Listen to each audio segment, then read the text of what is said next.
نحمده ونصلي على رسول الكريم ونشهد أن لا إله إلا الله وحده لا شريك له ونشهد أن محمدا عبده ورسوله ربي اشرح لي صدري ويسر لي أمري واحلل عقدة من لساني يفقهوا قولي.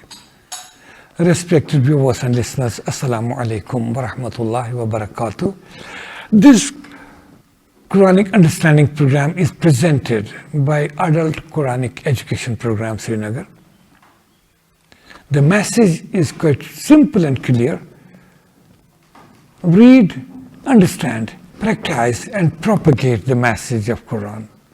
That it is in this connection we have started the systematic study of Quran. And today we shall try to read and learn few more verses from chapter number 4, Al-Nisa, starting from verse number 82.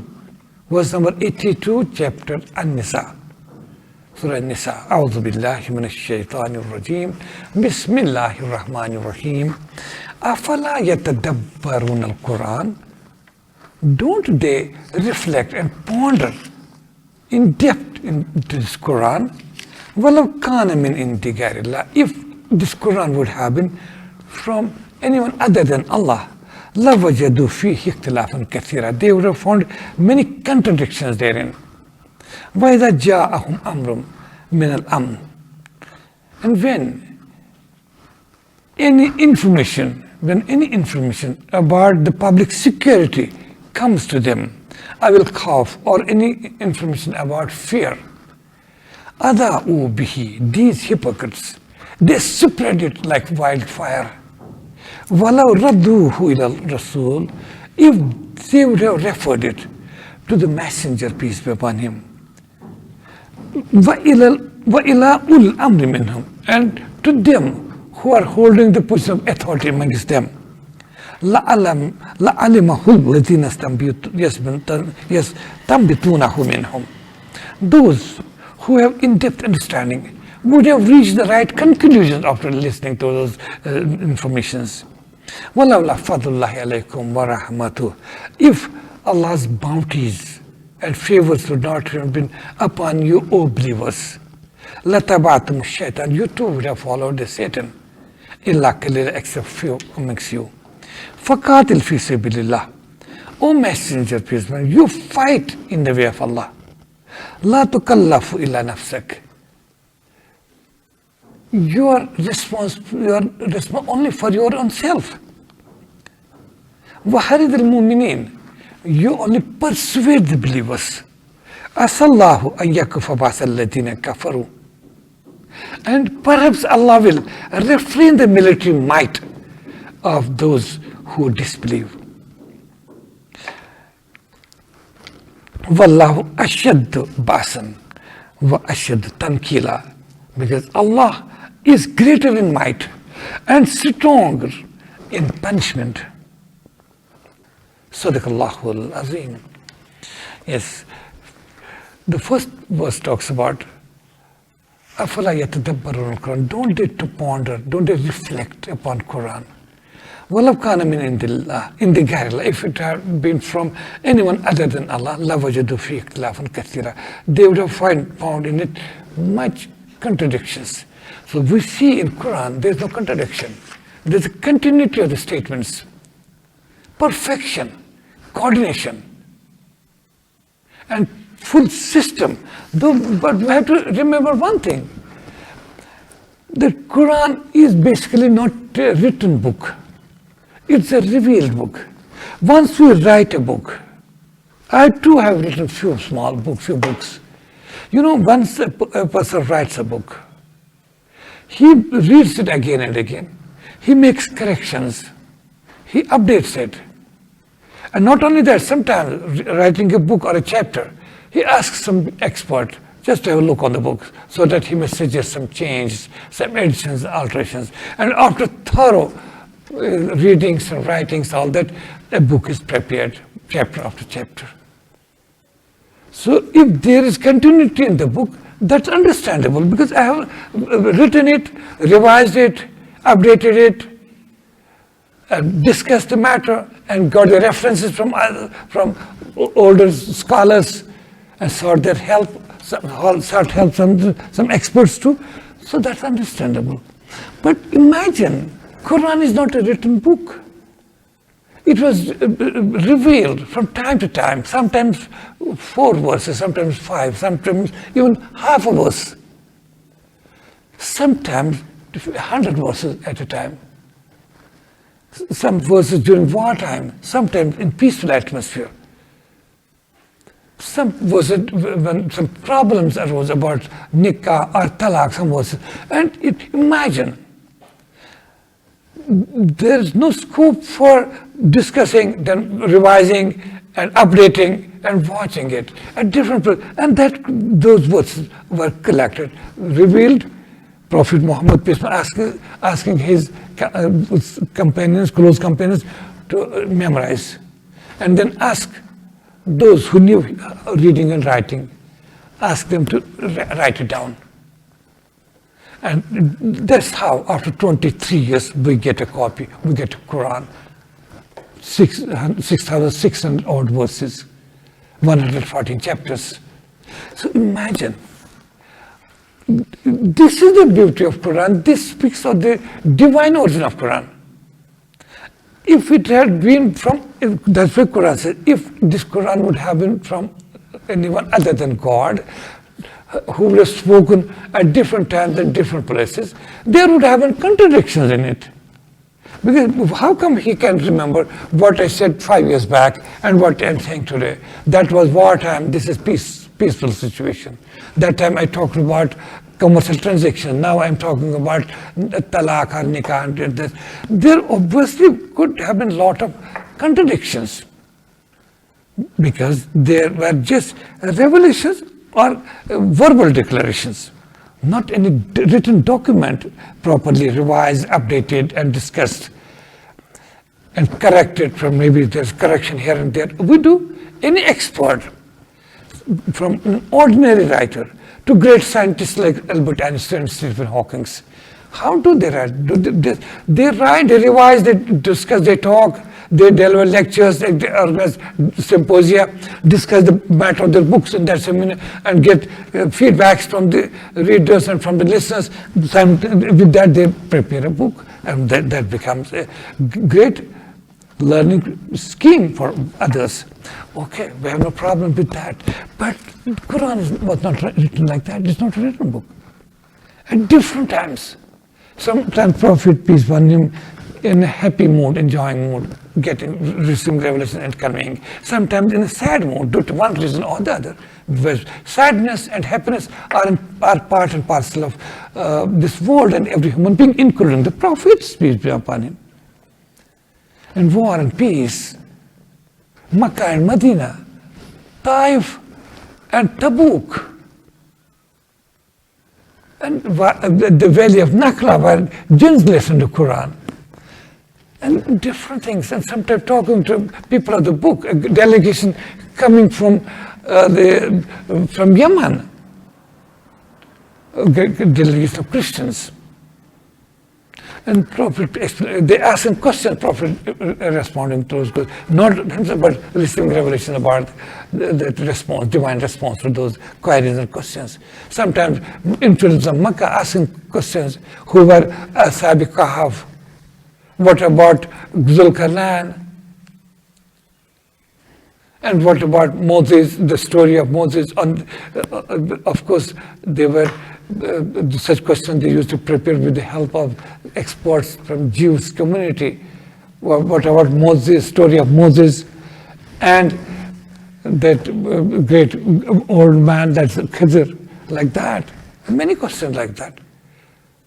But in the context of chapter Yusuf, how come if they ask questions, Makkans, if children of Israel, their native land was Palestine or Syria, how come they were in Egypt? How did they reach? Well, it was a question with Prophet. How could he?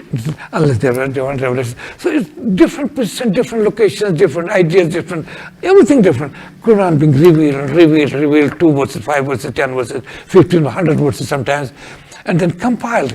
And we see a continuity, a perfection, a coordination.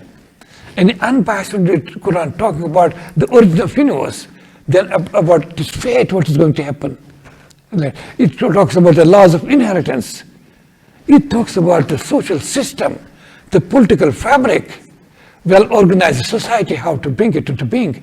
But in a different verbal declaration, the oral declaration, like revelations, then the book being compiled, and we see total coordination.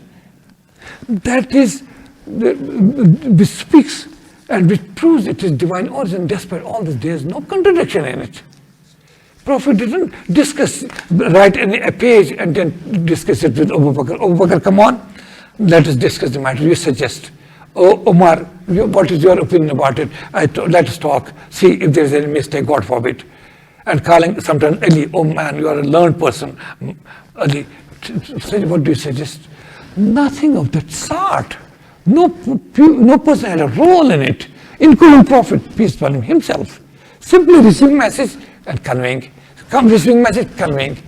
And when it compiled, it formed the perfect whole, a balanced statement, no contradictions, no violations, but a continuity, perfect continuity. That's what Quran says. Afala yatadabbaruna al-Quran. Don't they reflect upon Quran? They would have understood its importance. The divine origin of Quran would have become clear to them. وَلَوْ كَانَ مِنْ عِنْدِ غَيْرِ اللَّهِ. If it would have been from anyone other than Allah, لَوَجَدُوا فِي اخْتِلَافًا كَثِيرًا. They would have found a lot of contradictions in it, different statements, contradictions, disputing statements. But that's not there. We see perfection, the same message. When war and peace and right and left, day and night, here and there. But the basic message is the same, no contradiction. Belief in one God, revelations, prophethood, life hereafter, accountability, honesty, truthfulness, piety, righteousness, everything in a concerted manner, perfect. Just by the way, I tell you, as some people have worked it out, as I told you, the Quran was not written like a book, it was revealed. How come? There's a verse in Quran which struck my mind once during my studies. It's from chapter Al-Jinn, verse number 28. وَآسَى كُلَّ شَيْءٍ عَدَدًا. There's a verse in Quran, Surah Jinn, verse number 28. وَآسَى كُلَّ شَيْءٍ عَدَدًا. And He, that's Allah, has enumerated all things in numbers. There's a verse in the Quran. And we see how it works, though it was not planned. Quran was not a written planned work, as you know it now well, better than I can understand. You can feel it better. For example, I use these examples that Allah has enumerated all things in numbers. There's a verse in Quran, in chapter 3, which we read, chapter Al Imran. Inna masala Isa indallahi ka masala Adam. The example of Jesus with Allah is like the example of like the creation. That means in other words, creation of Adam, creation of Jesus Christ with Allah is like the creation as He created Adam. So it means, see, can it be coincidence that Jesus Christ is compared with Adam, right? And we see in Quran, Adam is being mentioned in Quran by name 25 times. Imagine. Adam by name mentioned 25 times. Quran says examples like of Adam, Jesus. Jesus is mentioned in Quran 25 times. So can it be a coincidence? Who managed it? Who counted it? Okay, yes, there's 24. Add one more Adam here. Or Jesus has come 26 times, cut one, make it 25. Has anybody? Who can imagine it? It was not compiled, it was not written, it was not revised, it was not updated. Similarly, Rajul, for example, Rajul means man. Man, in Quran is used the word man, Rajul, 24 times. Can you imagine? Imra means woman. Woman in Quran is mentioned 24 times. How can we? Is it again a coincidence? Shaitan or Satan, that evil force, Satan, is mentioned in Quran 88 times. How many? Remember, 88 times. On the other hand, the most obedient forces, that is angels, Malaika, angel, mentioned in Quran 88 times. How? Again a coincidence? Dunya means this word. Imagine word mentioned in Quran 115 times. Word dunya is used in Quran 115 times. Can it be again a coincidence? Akhirah, that means life hereafter, is mentioned in Quran 150 times. Who counted it? Who wrote it? Who revised it? Who took away some akhirat and added one more dunya to it? Nothing doing. Maut means death. Can you imagine death is mentioned in Quran by maut, word death, 145 times. And hayat means life. Hayat, life, is mentioned in Quran 145 times, 145 times. Iblis, devil, he's mentioned by name 11 times. And to seek refuge from Iblis, A'udhu billahi minash shaitanir rajim, the cursed one, is repeated in Quran 11 times. Shahr means, in Arabic, shahr doesn't mean city as in Urdu or Hindi. Shahr means month. Month in Quran is mentioned 12 times. Imagine, because there are 12 months in the year. 12 month times, 12 shahr is mentioned in Quran. Whereas yawm means day. Can you believe it? Day is mentioned in Quran 365 times. Day is mentioned, yawm, word yawm is used in Quran at 365 places. Salah is mentioned in Quran 5 times. Can you imagine?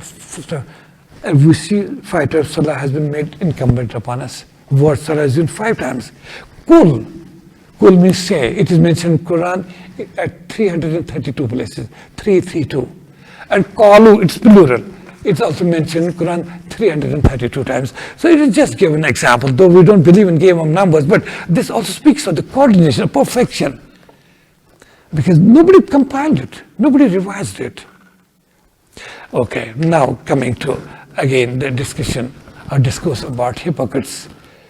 These hypocrites, when there was wartime situation in Medina, it was uncertain period. Generally news would come that infidels, Makkans, are heading towards Makkah. They are planning to invade Medina. And it was, of course, a very bad situation for Makkah, because Medina, Muslims would feel it bad. Prophet, peace be upon him, would get worried. But imagine, in such situations, hypocrites, the enemies from within, they would rejoice and enjoy it. They would spread this message and even exaggerate it. If news would come that there are 2,000, 3,000 army troops from Makkah heading towards Medina, they would add, oh, you know, what has happened? Thousands of people, thousands of army men are coming to Medina to invade. So that was that they would spread these rumors. That's why rumor mongering is prohibited in Islam. Islam doesn't allow it, rumors. It's a sin. And every rumor monger, without any investigation, if he spreads convince to others, he will be put to task, he will be punished on the Day of Judgment. Or even in Islamic system, if there is an Islamic government anywhere, such rumor mongers are to be punished. That's why the Quran says, you see in chapter Al-Hujurat,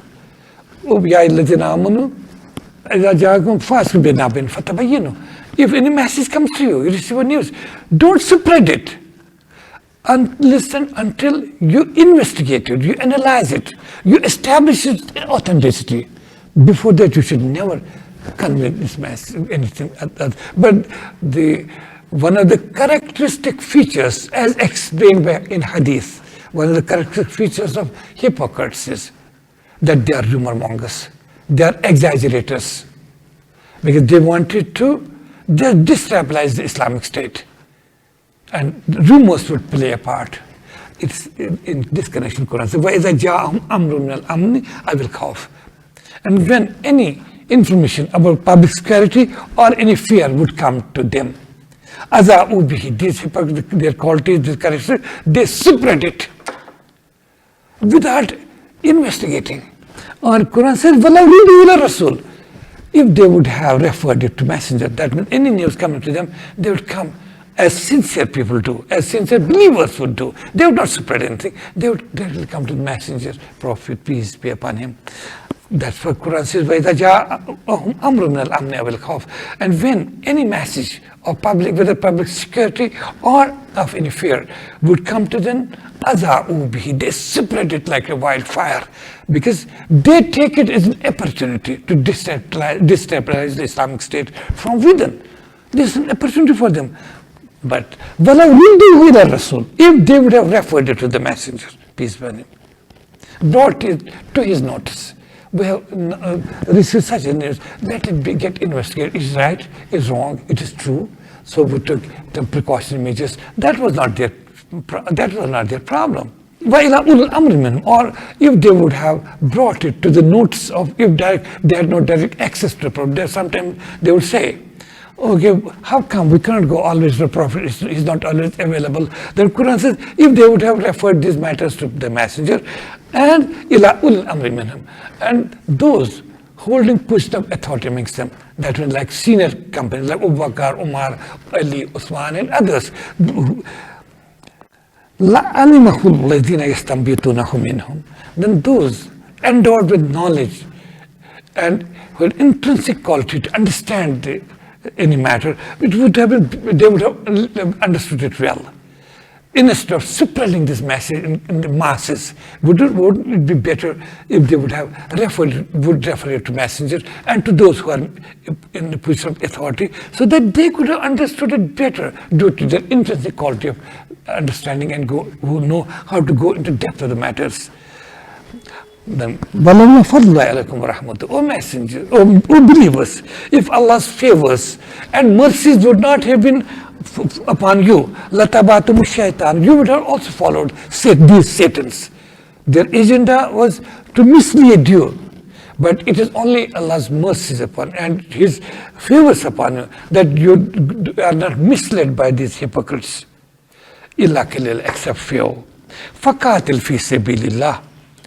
O messenger, they are trying to discourage you and discourage believers. They are trying to frighten you by exaggerating the numbers of enemies or their armaments and their organization. Forget about that. You fight in the way of Allah when you have been asked to. O messenger, peace. لا تكلف إلا نفسك. Only you are accountable for your own self. You have to do your own job. Your job is to fulfill the divine command. Allah asks you to fight. Before asking others to fight, you have to come out as prophets too, and then tell his followers, come on, you also join. That's your responsibility. Not you can't force if these hypocrites are not ready to lay down their lives. If they are not ready to join your ranks, forget about them. Leave them. You are not accountable for them. You have done your job. You have conveyed the message. That is your job, a messenger. وَحَرِدِ الْمُؤْمِنِينَ, but you persuade the believers. Make them understand the importance of fighting in the cause of Allah. How to defend your faith, how to defend your geographical and ideological boundaries of your faith, how to defend. You persuade them, make them understand the significance of war when the need arises. أَسَى اللَّهُ أَنْ يَكُفَّ بَأْسَ الَّذِينَ كَفَرُوا. That means maybe it's possible, Allah perhaps will refrain the military might. Allah will hold back the military might of disbelievers. That means these hypocrites are, O messenger, they are trying to frighten you, God forbid, and believers by exaggerating the military might of your opponents. But don't you worry. You fight in the way of Allah, you are accountable for your own self, and you persuade the believers. Asallahu an yakufa ba'sal ladina kafaru.